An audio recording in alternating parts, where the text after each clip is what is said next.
Então esse negócio de Bitcoin, moeda sem governo, isso aí é besteira demais.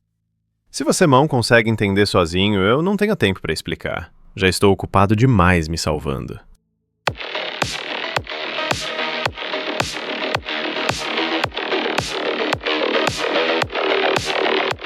Dinheiro odiado por alguns, desejado por todos. Sem dúvida, a invenção mais importante para o desenvolvimento da civilização.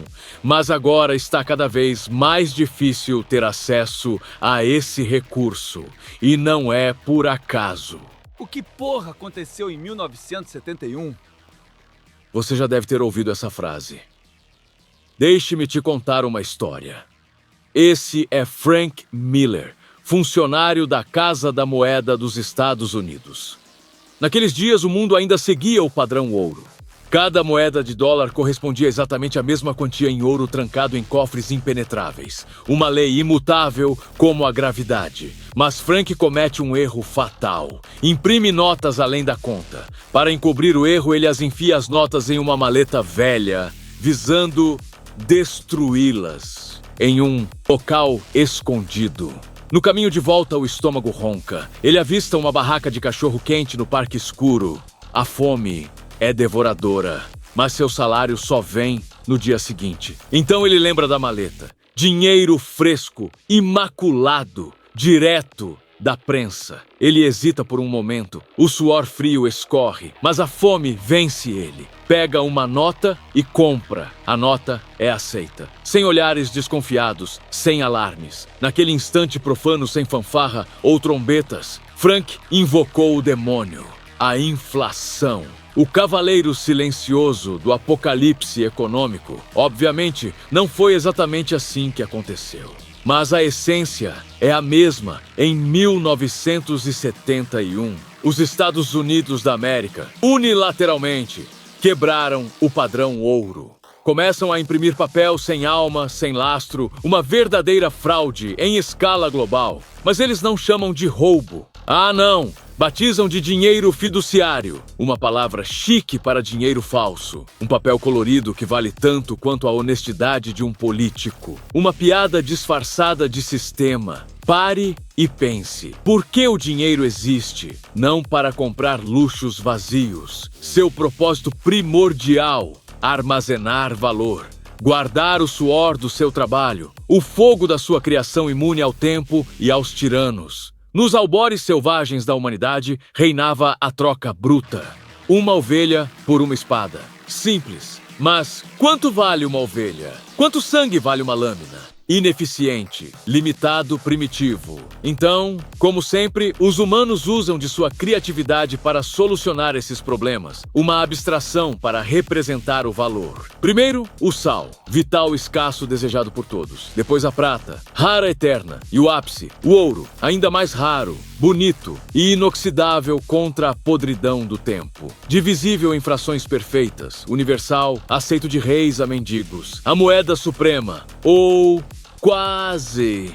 Ouro é difícil de carregar, então decidiram confiar ele a alguém e distribuir notas que podem ser trocadas por esse ouro, mas não é mais assim. Seu bolso carrega mentiras, papel colorido sem essência. Valor, apenas o que a multidão finge acreditar. Uma ilusão coletiva mantida por medo e inércia. A maioria cega correndo na roda de ratos. Uma nota de R$10 é sempre R$10, até que não é mais. Perdendo 97% do poder em décadas silenciosas. Roubo lento, invisível. Revolucionário, acorde. Isso é escravidão disfarçada. Papel infinito, impresso à vontade pelos senhores do mundo. Algo infinito nunca armazena valor. Tornaram a lógica do valor em uma externalidade. Governos injetam bilhões na veia da economia. Não é teoria conspiratória, é matemática implacável. Mais dinheiro caçando os mesmos bens, preços explodem. Inflação não é o IPCA que te vendem nos jornais controlados. IPCA é o sintoma. A verdadeira inflação, expansão da base monetária. Um dilúvio de papel falso. Então por que chamar tudo de inflação? Marketing sujo. Para acalmar as massas, seduzir investidores estrangeiros. E mesmo que você queira acreditar nos dados ditos pelas pessoas mais oportunistas do país, se você acha que perder 5% do seu poder de compra por ano é estabilidade, você está completamente louco. A realidade? Expansão de quase 20% ao ano. Preços dobram a cada 5 anos. Comida vira luxo, aluguel impagável, energia cada vez mais cara, sua vida encurtada pelo estresse invisível e o ciclo vicioso. Crises fabricadas justificam mais impressão. Afinal, foi exatamente para isso que esses ineptos são eleitos. Enquanto enchem os bolsos, você paga as contas dos seus políticos favoritos. Estamos no limiar do abismo. Hiperinflação rasteja nas sombras. Poucos notaram, mas sigilo bancário não existe mais. Privacidade digital enterrada. Cada clique, cada compra, cada ganho. Monitorados à risca pela Receita. Bancos centrais não mentem mais. Exibem.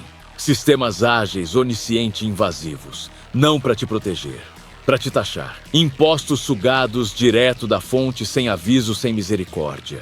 Seja apenas um contribuinte obediente e continue financiando a festa.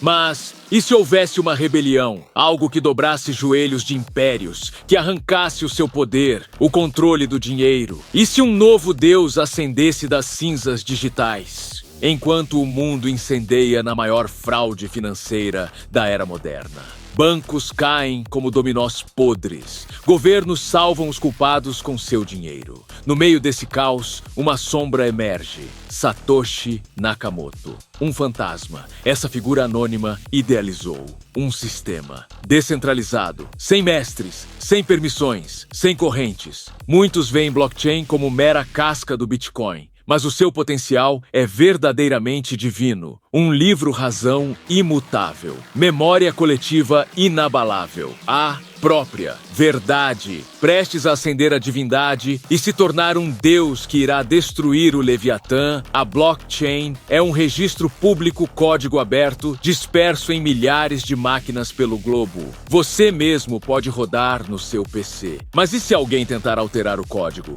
A rede ignora. Verdade não pode ser dobrada. Proíbam! Berram os tiranos. Tentaram inúmeras vezes, mas dependem da internet como sangue, nem a ditaduras mais fechado o contém. Blockchain não precisa de permissão. Ela simplesmente é. Tudo gravado. Eterno, inalterável, inesquecível. Transações anônimas, códigos sem nomes, sem CPFs, todos podem ver as transações. A blockchain salva tudo de forma transparente, mas sem revelar o nome dos envolvidos. Boa sorte para descobrir de quem é essa carteira e cobrar esse IR. Quanto mais controlam, mais a fortalecem. Leis opressivas, impostos asfixiantes, vigilância total, as massas acordam. Preferem usar dinheiro sem o risco de ser confiscado. Bitcoin ascende, sem governo, sem dono, talvez sem criador. Satoshi, um mito para inspirar. Blockchain transcende o dinheiro. Terras, veículos, contratos, ativos financeiros, sem cartórios corruptos, sem taxas extorsivas, sem intermediários. Redes anônimas fundem-se a registros imutáveis. Uma nova era nasce. Ironicamente, pela ganância do Leviatã, cria uma sociedade cansada de pagar por serviços que nunca vão usar. Até porque se hospitais e escolas públicas fossem boas, os próprios políticos as usariam. Aos poucos as pessoas estão acordando, uma deserção silenciosa, abandono total do sistema podre. 2019, início da pandemia.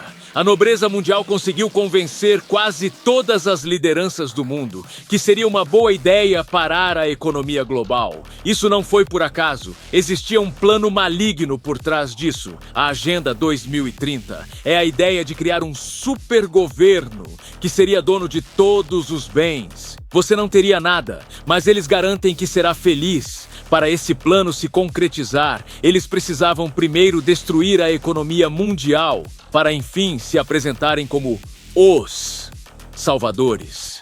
Mas isso não aconteceu. Um fenômeno estranhou, tomou o mundo. Essa parada forçada acabou iniciando o gatilho da hipertokenização, trabalhos remotos, ativos digitais, empresas 100% online e milhões de criadores de conteúdo. Muitos tiveram o primeiro contato com ativos digitais. Lembra dos NFTs? Apesar de hoje em dia muitos considerarem um meme, o seu potencial ainda existe.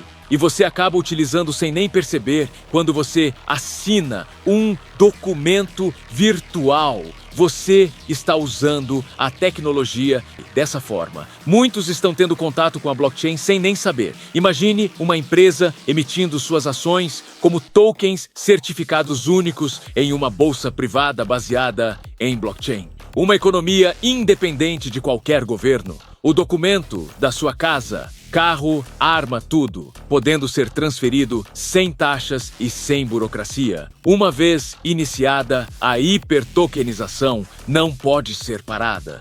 O plano de escravizar todo o mundo em 2030 foi destruído por um mercado que não respeita mais fronteiras. E se você quiser saber mais sobre como será esse futuro, então inscreva-se no canal.